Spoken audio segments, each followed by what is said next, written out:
Hey everyone, welcome to Cricut Time. If you like this video, subscribe for more project ideas and tutorials on all things Cricut. Hey everyone, have you tried cutting leather yet? If not, don't be afraid to give it a try. For today's project, we are making our own earrings. These are fun and easy and sell great in the markets.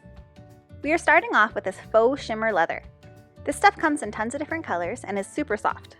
Grab your scissors and cut out a piece big enough for the earrings. You can actually cut out this faux leather on your green mat. Just put it on upside down and use the brayer to stick it down really good.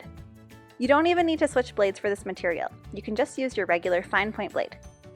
When I went to cut with my maker, I chose the setting Shimmer Leather 1mm. In this setting, the machine will do 3 passes of the cut to get it just right. Take the earrings off the mat and remove the parts you don't want. Now you just have to attach the earring hooks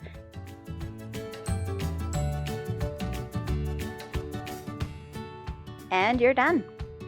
Thanks for watching, and if you like this video, don't forget to hit the like button and subscribe for more project ideas and tutorials on all things Cricut.